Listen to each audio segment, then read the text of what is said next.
currently a medical student in Germany, Berlin, and I got accepted with my grades, or thanks to my grades. I was a straight A+ student. I always had A pluses, and if you're German, my total score was 0.75 or 0.8. I can't remember, but it was better than A's even. I had most of my grades were A pluses.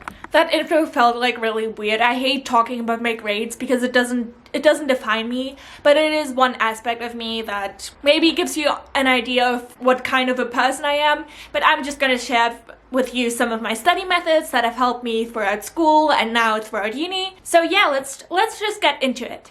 So first things first, I think it's really important to manage your time correctly, because some people think, oh, I want to go to every lecture because that shows that I'm productive.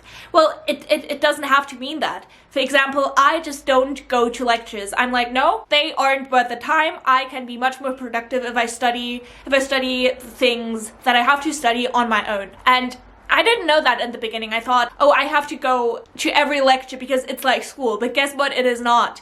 And it's not going to be of any advantage to you if you just sit at in the lectures, don't understand anything, or understand some things but don't actively revise it. And especially, I don't know what you're studying, but in medical school, there's a load of information, so you aren't gonna be able to know everything. So just be okay with that, okay? You are never gonna know everything.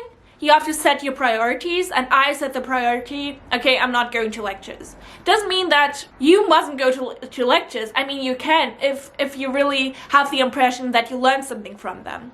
And for me, it doesn't lead to anything if I go to lectures in the morning and then in the afternoon I try to study and do active recall and spaced repetition and do all of these things, practice questions, read through new material, if I've already wasted my energy in lectures. I'm not much of a person that learns or actively is able to study during lectures, and I think it's also important to, well, set priorities, obviously, manage your time really well, and you will be able to make progress. It's just important that you really think about, oh, why am I actually going to the lecture? Am I just going to feel good about myself, or am I going because actually it helps me a lot? And I know people who go to lectures and who love it and who learn a lot during that. Unfortunately, that's not the case for me, so I don't go to lectures. It's really important that you set priorities. Next, I would say,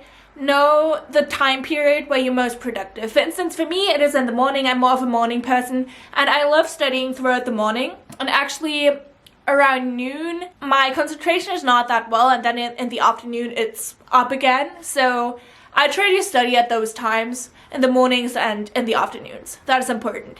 Okay, third up. I think it's important that you only study when you are not tired, right? So if you're tired, if you're stressed, if you're anxious, if you have a lot going on in your mind, don't study. Seriously. I mean, the way that I think about it is that you have your free time, your chunk of free time, and then you have your chunk of studying to do.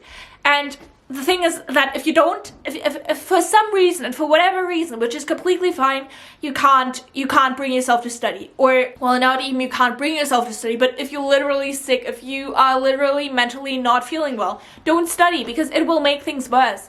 So you just use, basically, let's just say, I don't know, but let's just say it's exam season and you're gonna study 9 hours a day, and 2 hours a day you're gonna relax. Then at one point, you think, oh my god, I just can't study right now. Well, take a break. Just take a break. It is really important to take a break and to take care of yourself. Because I have been to a psychiatry, and actually, well, the reason why I got this is another story, and I'm not going to talk about this in this video.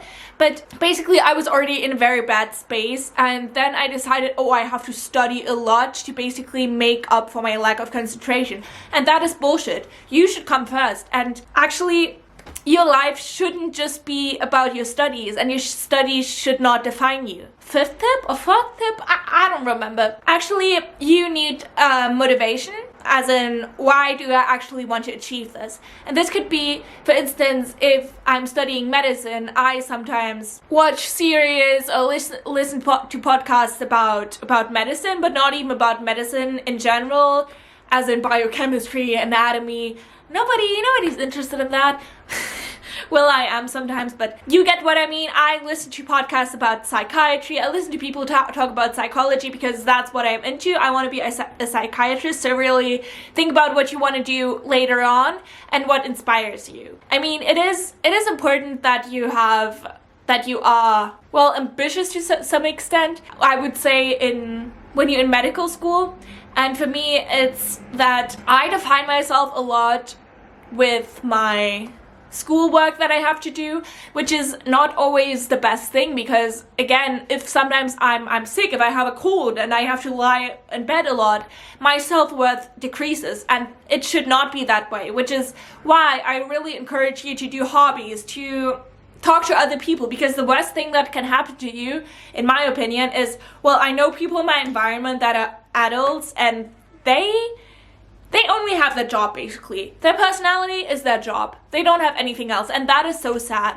So just the more you do, I think, maybe 5th tip or 6th tip, sometimes I think, okay, to really study productively, you need a lot of things in your life.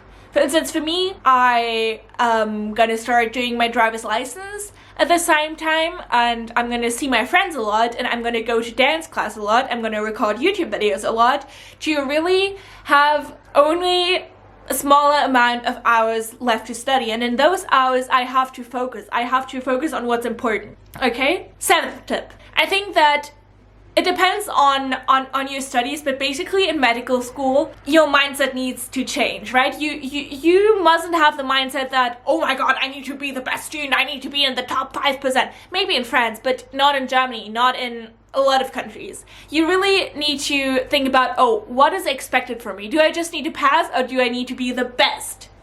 And if you need to be the best, okay, I'm sorry for you. But if you're studying something where you just have to pass the exams, concentrate on passing the exams. Because with these masses of workload that you have to do, basically, nobody will care about if you properly understood this one detail about this thing that nobody is interested in, that is not covered in the exam. So basically, I know that you might be a student that's really interested in what they wanted to study, but at some point I think you have to decide, okay, this is important, this is not important. That is really important.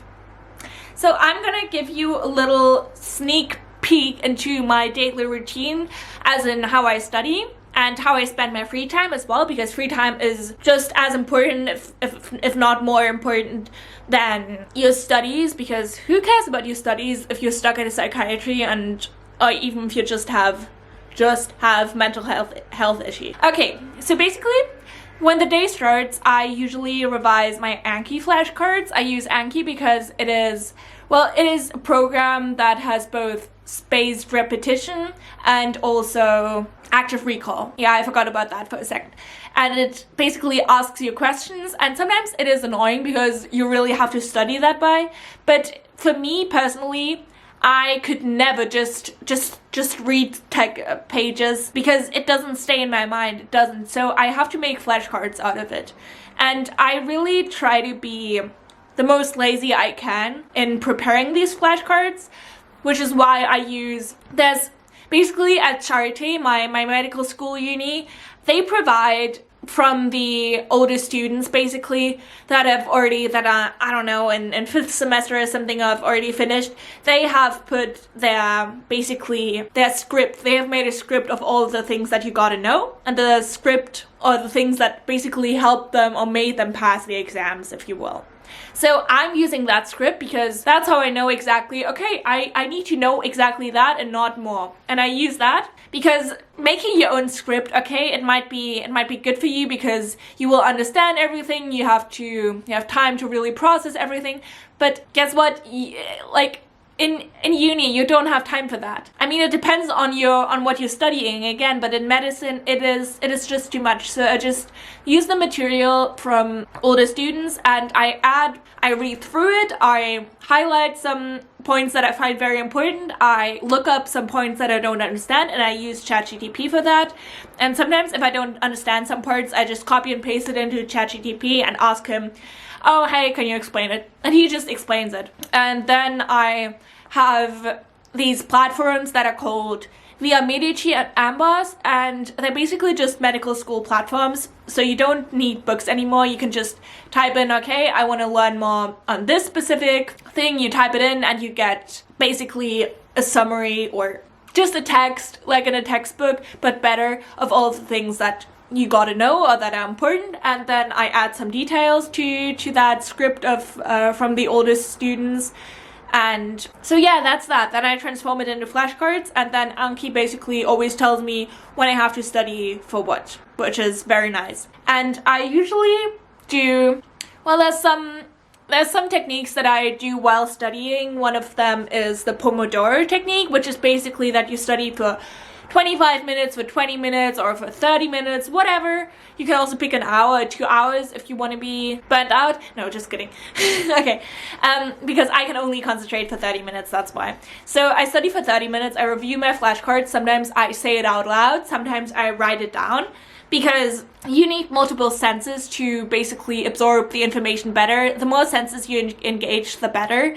And so basically I do that, and I say it out loud in my head, maybe silently if I'm at the library and I don't want to disturb other people, or if I'm at home, I say it or scream it out loud. Not screaming, but I just say it out loud.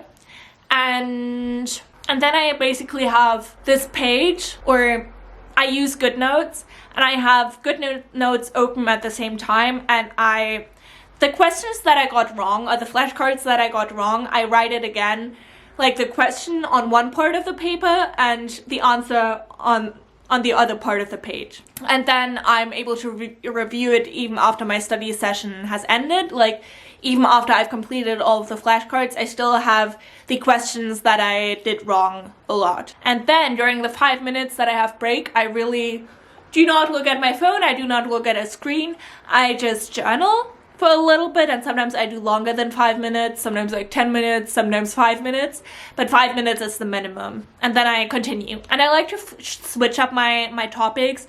So for instance, I do anatomy sometimes, where I've also made flashcards. There I've actually made my own flashcards. Again, first I look, okay, what is expected from me? What do I need to know about anatomy? Because it is huge. And so first of all, I study the muscles. I'm still working on that because there's a lot of muscles. Why do we need such a large number of muscles? I don't get it. Says me who studies or who learns all of their functions by heart. But yeah, it is insane. So for the muscles, I basically use this app. It's called Complete Anatomy, and it basically shows you parts, or you can type in a structure, a muscle, beispielsweise, why am I speaking German? For example, musculus sternocleidomastoideus, and it will show you that it's basically a muscle that is there. I don't know the English terms for it, but it's at sternum, for instance, and then it's at processus mastoideus and linea nocalis superior, I think. Yeah, anyway, and I personally like it when I take a screenshot. I just take a screenshot on my iPad of that muscle and put it on one side of the flashcard and the muscle name on the other side of the flashcard. So then I can visualize it. I think with anatomy especially, or obviously depending on what you study, or if you are a visual learner, you need images on your flashcards. And I think it is worth it making your flashcards really good, or really in a way so that you can memorize it. It isn't about making them pretty. You don't have time for that, and you don't want to invest all your time in making something pretty that you're gonna forget about after you finish studying. No. So I do that, and then I basically review my flashcards, make new flashcards. I have this piece of paper where I basically write down all of the things that I got wrong during my revising session. So basically, my day is just revising and making new flashcards. And I think that that's a very effective method, and so far it has worked for me. And I think practice questions are really good if your uni provides them for you, obviously. I've heard of some other medical students that like using practice questions, or where their uni has provided practice questions for them, and thus they do it. And I also did that at my other uni when I was studying medicine elsewhere. They had practice questions, and so I basically did them, and especially in medicine, it's oftentimes single choice or multiple choice, so you just have to basically make a cross in one of these little brackets, and that is really important that you do that at the end, like after you have studied everything. And it is important that while you're studying, sometimes you really have to focus on, okay, what is expected from me in the exam? Do I need to understand everything and explain everything? No, probably not. And I think in the last 2 weeks or something before the exam, before my first exam, I'm just going to focus on the practice questions, because a lot of times the practice questions really resemble the questions in the exam, I have heard. So I don't know yet if my uni provides practice questions, but I have no idea about that.